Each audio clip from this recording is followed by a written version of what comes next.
আসসালামু আলাইকুম রহমতুল্লাহি ওয়া বারাকাতুহু। সম্মানিত দর্শক শ্রোতা,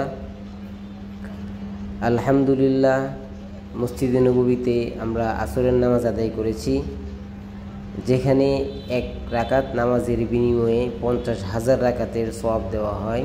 সুবহানাল্লাহ। সেই নবীর মদিনার মসজিদে নববীতে আমরা আসরের নামাজ আদায় করেছি।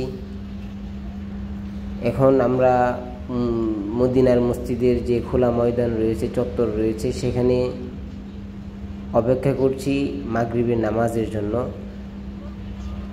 আজকে যেহেতু সোমবার, ইফতারির আয়োজন হবে। মক্কা মদিনায় দুনো জায়গায় ইফতারির আয়োজন হয়, সোমবার এবং বৃহস্পতিবার। সেই ইফতার এবং মাগরিবের নামাজের অপেক্ষায় রয়েছি। মদিনার চত্বরের সবচেয়ে আকর্ষণীয় যে বিষয়, সেটি হচ্ছে বৈদ্যুতিক ছাতা। এই ছাতাগুলি কিভাবে বন্ধ হয়, কিভাবে খুলে, সেই দৃশ্যটা আজকে আপনাদেরকে দেখানোর চেষ্টা করব। যেহেতু এখন সন্ধ্যার সময়, ছাতা বন্ধ হওয়ার দৃশ্যটা আমরা এখন দেখতে পারবো। সকালবেলা ছাতাগুলি যখন খুলে, সেই দৃশ্যটাও তখন সকালবেলা দেখা যায়।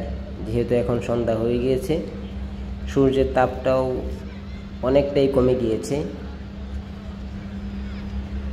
ছাতাগুলি এখন বৈদ্যুতিকভাবে বন্ধ করে দেওয়া হচ্ছে।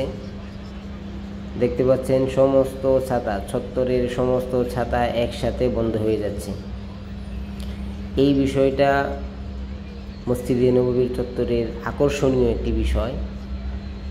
দেখতে খুবই সুন্দর লাগে। মোবাইলে ভিডিওর মাধ্যমে যদিও এতটা সুন্দর লাগছে না, কিন্তু বাস্তবে সেটা অনেক সুন্দর লাগে। কত সুন্দর করে বৈদ্যুতিক এই ছাতাগুলি, অত্যাধুনিক এই ছাতাগুলি বন্ধ হয়ে যাচ্ছে। এই ছাতার নিচে লাইট রয়েছে, ফ্যান রয়েছে, একের ভিতর সব। একদিকে এই ছাতাগুলি ছায়া দিচ্ছে, আরেকদিকে এই ছাতাগুলি বৃষ্টির পানি থেকে রক্ষা করছে, আরেকদিকে সন্ধ্যার পর থেকে সারা রাত লাইটের আলো দিচ্ছে। আরেকদিকে সেই বৈদ্যুতিক পিলারের মাঝে ফ্যানের ব্যবস্থা করা হয়েছে। পরিকল্পিত একটি শহর, মদিনা শহর। সেই মদিনা শহরের মসজিদে নববীর চত্বরের খোলা ময়দানের সেই অত্যাধুনিক বৈদ্যুতিক ছাতাগুলি আমরা বন্ধ হওয়ার দৃশ্যটা উপভোগ করছি, সাথে আপনাদেরকে দেখানোর চেষ্টা করছি।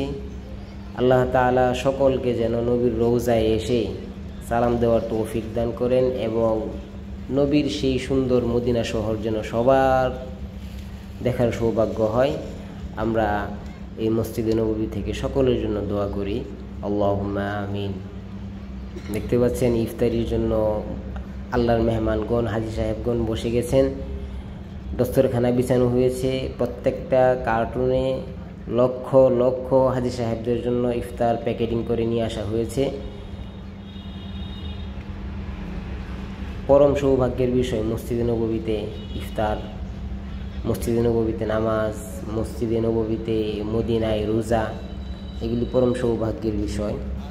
আল্লাহ তাআলা সকলকে যেন এই মক্কা মদিনার জিয়ারত নসিব করেন, আল্লাহুম্মা আমিন। আসসালামু আলাইকুম ওয়া রাহমাতুল্লাহি ওয়া বারাকাতুহু।